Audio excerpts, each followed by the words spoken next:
Hi, welcome to Spooked with Emma. I am Emma and this is part 3 of the last 6 days. There'll be 12 parts altogether, so if you enjoy this, please subscribe so you don't miss anything. And if you can't wait for the next part, you can buy the paperback and the ebook, and the links to buy those are in the description.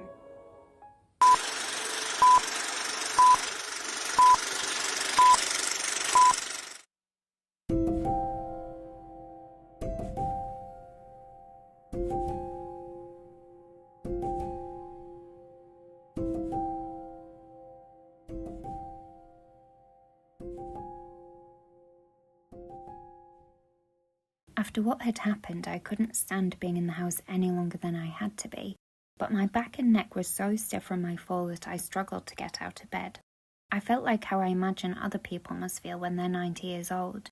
Once I managed to get up, I quickly pulled on one of my new dresses. It was lucky that I'd gone shopping really, because none of the clothes I brought with me were wearable. Grabbed my handbag and hurried out of the house without even stopping to cut the tag out of my dress. The morning was already very warm, but the streets were quiet, so I knew it must be early. There were only a few people around. Judging by their outfits, some were on their way to work and others were returning from a night out. This time, there were no comments directed towards me. Partly, I suppose, because people were too tired or too distracted with thoughts of the day ahead to notice me, but partly, I'm sure, because I looked like a complete hag. I was wearing no makeup apart from what was left after sleeping in yesterday's.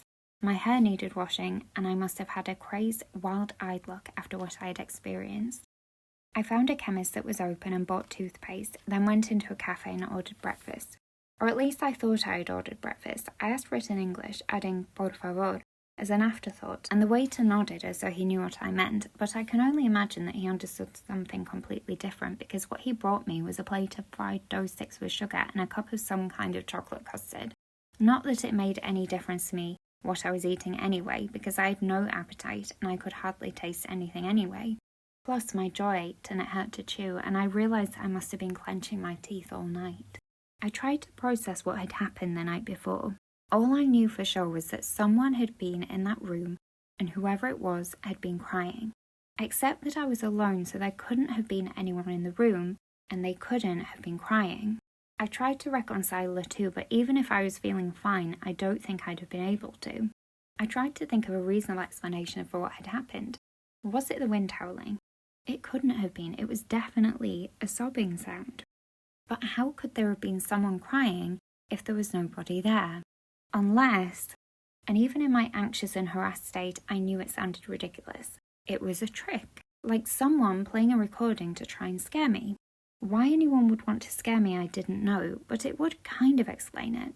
Whoever broke in and threw my things around must have planted it. Who would have done that though? I didn't know anyone here, so I didn't see how I could have any enemies. And as far as I knew, nobody in the UK hated me enough to follow me here to try and scare me. Maybe it was one of my dad's business rivals? I knew it wasn't a particularly realistic theory, but it was the only possibility that I could think of to explain it away instead of having to admit to myself what had really happened. Even as I thought it, I knew it wasn't true, but I just didn't know what to do. The trip that I thought would change my life for the better was already turning into a nightmare. But what could I do? I'd look so ridiculous if I just went back home. Everyone would say, "I thought you moved to Madrid," when they saw me, and I'd have to say, "Oh yes, I did, but then I thought I heard crying in the night, so I decided the apartment I was living in was haunted and came back the next day." People would think I was unhinged. Looking back, being thought of as some kind of basket case would have been infinitely preferable to what has ended up happening, but at the time that's what I thought. Who's ever heard of a haunted apartment anyway? Haunted houses are big old places in the middle of nowhere. That kind of thing doesn't happen in apartments in big cities, or in real life for that matter. That's what I told myself, even though secretly I had always kind of believed in ghosts. My uncle once told me that when he was looking for somewhere to live, an estate agent took him to see a house that was completely unfurnished, except that in one bedroom on the top floor, there was an old Victorian photograph of a woman hanging on the wall. The estate agent told them that they could do whatever they wanted with the house, as long as they never moved the picture, because whenever the picture was moved from that position, ghostly things started happening in the house. Obviously he didn't buy the house, and the story had become kind of a family joke, but I never liked talking about it because it gave me the creeps. I was curious about what exactly happened when the picture was moved and why, and I always wondered what had happened to the last person who moved it, because it must have been pretty bad for them to tell a estate agent about it, and for the estate agent to actually warn potential buyers. I wish my estate agent had done that, although I wondered whether I would have listened if they had. Only crazy people believe in ghosts, right? And maybe the estate agent didn't even know about it anyway, so there was nothing I could do but to pretend that nothing had happened, forget about all the silly thoughts floating around in my mind, and just carry on as normal. That was easier said than done. However convinced I was that I'd convinced myself that everything was fine, I couldn't seem to relax. I decided that getting out of the cafe might help, and I was surprised when I looked up at the clock to see that I'd been sitting there for nearly 3 hours. No wonder the waiter was glaring at me. Most of whatever it was I had managed to order had gone cold, and the top of the chocolate custard had congealed, so it was even less appetizing than before. I'd been so distracted by my own thoughts that I hadn't even noticed that the waiter had brought me the bill. He must have been trying to drop me a hint. Looking around, I could see that the cafe was now busy. Everyone seemed so normal, talking animatedly and drinking coffee, and I thought to myself that I was being ridiculous for being scared of ghosts, because I live in the real world and ghosts don't exist in the real world. They only exist in fictional, isolated villages where everyone except the protagonist is creepy and mildly insane, and for nonsensical and contrived reasons, they can't just move to another village where everything would be fine. I paid, leaving a €20 note for my $5.90 breakfast as an apology for tying up the table for so long. It must have worked, because as I left, the waiter shouted a cheery goodbye. Well, he could have been shouting abuse for all the Spanish I knew, but even so it sounded cheery. I wasn't sure what to do next. I was still too nervous to go back to the apartment, but I wasn't overly keen on wandering around Madrid with no makeup and scarecrow hair. In the end, vanity won, and I headed back to the apartment with trepidation, expecting to be greeted by another horrible scene, but telling myself to not be so ridiculous and that everything would be fine. I unlocked the door and pushed it open all the way, peering in to check that everything seemed to be in order before taking a deep breath and stepping inside. I've no idea why I felt the need to tiptoe in and close the door softly, as though I was the one who wasn't meant to be there, but I did. Everything seemed fine this time. There were no strange noises. There was no mess in the living room. Everything seemed to be exactly as I'd left it. I still crept around, not wanting to draw attention to my presence and wanting to get out of there as soon as I could. Realising that I should have bought some cleanser and makeup while I was out, I grabbed the makeup I'd managed to salvage the previous night and the toothpaste I bought earlier and went into the bathroom.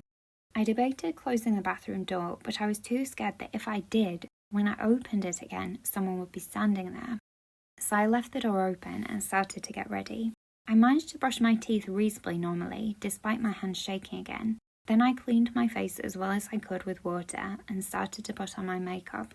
As I was applying my mascara, I went cold as behind me I thought I heard soft footsteps coming from the bedroom. Was it just my imagination? I hadn't heard them clearly, and they were so faint that they could easily have come from one of the other apartments. I stood still for a few seconds, the only movement coming from my heart pounding in my chest. Then I slowly walked to the door and called out, "Hello?" in a voice I hoped would come out confidently, but actually sounded thin and weak. No answer came. I thought to myself that of course there was no answer because nobody was there. I stood there for a few seconds but didn't see or hear anything, so I went back to doing my makeup, telling myself that I was imagining things. I brushed my hair, then realised that because I'd been distracted I'd only put mascara on one eye. I put my hand into my makeup bag to get it out, but instead I touched something that was moving.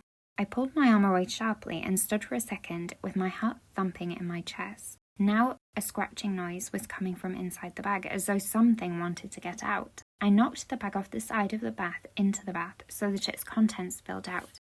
From among the various cosmetics, a shiny brown cockroach scuttled out and disappeared down the plug hole. It was such a shock and so disgusting that I couldn't help letting out a scream. I didn't know what to do, so I turned the hot tap on full and left it on to try and make sure it couldn't come back. It meant the rest of my makeup got soaked, but it had all been spoiled and contaminated now, and I would never want to even touch any of it again, let alone use it. I shuddered when I thought that I'd actually touched a cockroach. It was so sickening. I scrubbed my hands clean with soap, but they still didn't feel clean. I wasn't sure they ever would. I decided I just needed to get out of the apartment, so I grabbed my handbag again and left, scanning the floor all the time on my way out in case any more cockroaches were lurking. I ran down the stairs and breathed deeply as I opened the door onto the street. I was so glad to be out of that place. I decided to just start walking in any direction and see where I ended up. My whole body felt tense with the build-up of stress and anxiety since I'd arrived, and I felt like I was in a different world from the relaxed-looking holidaymakers and locals who were wandering through the streets as though everything was fine, looking the way I used to look before I came here. I was striding quickly, unable to relax, and soon I found myself at the Prado Art Gallery. I'm not normally a huge art fan, but when I told friends that I was moving to Madrid, someone had recommended it to me, so I thought I might as well have a look. I went in and paid and started looking around. It was huge. I didn't care which direction I went in because I was only really there to escape, not to look at paintings, so I just wandered around aimlessly. There was a school trip there having a tour in English. Even though I'd only arrived the previous day, it felt like I hadn't heard any English for weeks, and I was tempted to follow them. But if anyone realised I was following a group of 14-year-olds around, I would look very strange, so I decided it was probably best not to, and walked in the opposite direction. I walked past lots of religious paintings and portraits of royal families and barely glanced at them. It wasn't until I got to the first floor that anything really caught my attention. 2 portraits were hanging side by side. On the left was a portrait of a well-dressed, wealthy-looking woman with dark ringlets reclining on a bed with her arms behind her head. On the right was a portrait of the same woman in the same pose, but this time completely naked. It reminded me of the pens people sometimes bring back from their holidays, the ones where you can remove the woman's clothes by tipping them upside down. I hadn't realised that people in the 1800s had that kind of sense of humour, and it made me smile for the first time in a while. More so because it reminded me of the almost life-size nude painting of himself that Ben had in his bathroom. Why would anyone do that? More to the point, why would anyone ever get involved with someone who did that? I looked to see who the artist was of the Prado paintings, not Ben's. His didn't even look anything like him. It was Goya, and the paintings were La Maja Vestida and La Maja Desnuda. I'd heard of Goya before, but I didn't know much about him. I wouldn't have even known he was Spanish, but looking at the museum guide I'd been handed with my ticket, they seemed to have a lot of his paintings here, spread over the 3 floors. I imagined that his other painting might be similar, so I decided they might be worth looking at. There were lots of colourful pictures of people with parasols and things like that, but nothing especially interesting. That is, until I reached his black paintings. I don't think I'd ever seen anything like it before. Grotesque images like Saturn devouring his son, which was very graphic and very disturbing. The clue's in the title, I guess. But the one that most got my attention was The Great He-Goat, or The Witch's Sabbath. It was a huge painting that took up almost the full width of the wall and showed a group of distressed, hideous-looking women huddled together and cowering in front of their master, an imposing figure of a huge demon with horns and a cloak who was painted completely in black in contrast to the witch's drab sepia tones. The only other character who stood out was a younger-looking girl sitting in a chair. She was also dressed in black, with a veil covering her head, and was perhaps about to be initiated into the group.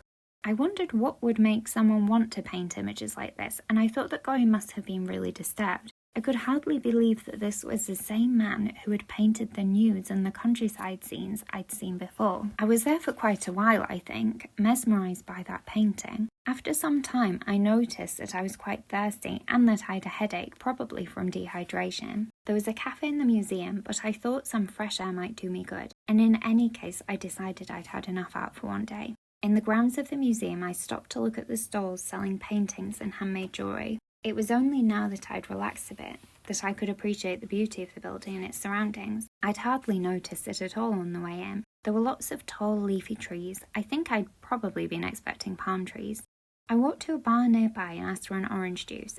It was syrupy, not like the orange juice at home, but I was thirsty and it cooled me down a bit. The bar was air-conditioned, but through the window I could see bright sunshine and people who looked like they didn't have a care in the world. And I started to think how silly I was being, thinking that anything was happening in that apartment other than someone with a twisted sense of humour playing a trick on me for some bizarre reason. There was nothing to worry about. How could there be? There was always a reasonable explanation for everything. My dad had taught me that. He had been so successful in business because he was always calm and logical, whatever the situation. Especially compared to my mum, who could be counted on to be dramatic at all times. And he was always right. Well, usually right, not this time obviously. I didn't feel like eating anything, so after I finished my drink and paid, I started walking again. Every time a beautiful building caught my eye, I walked towards it, and by the time I reached it, I had invariably been attracted by another one. I had no idea where I was going, but after walking for a while, it seemed like hours because just moving in that heat was a struggle, but I doubt it was very long at all. I reached a lovely park. It was huge and I spent a long time there, going from one area to another and sitting down to rest on a bench before moving on again. The centrepiece of the park seemed to be a semicircular boating lake, backed by some kind of monument with statues of the main characters from Don Quixote. I'd read it in English as part of my degree, and found it surprisingly entertaining for something written hundreds of years ago. I'd been dreading reading it because it was so long, and I'd nearly lost the will to live reading 300 pages on the emancipation of the serfs and the harvest in Anna Karenina, but actually it was more like a series of short stories with the same protagonists, so it hadn't been hard going at all. It was one of the few books I'd kept after my course ended. I wanted to take a picture, but I didn't have a camera with me, and I must have left my phone at the apartment in my hurry to leave because I couldn't find it in my bag. So I just stood and looked at it for a while, until my peace was interrupted by a young boy falling off his bike nearby. I made a move to go and help, but several people who were closer to him than I was got there first, so I decided there was no point. I was feeling sorry for him until I noticed someone subtly reaching into the handbag of one woman who had stopped to help and taking out her purse, and then catching the injured boy's eye as he left with it. I have to admit I was shocked, which is probably why I didn't do anything about it. By the time I prepared myself to go after him, he'd disappeared, so it was too late to stop him, and I couldn't really go up and accuse the boy who pretended to fall over, because probably nobody would believe me, even if they did manage to understand what I was trying to say. Instead, I just walked on, clutching my own handbag tightly under my arm.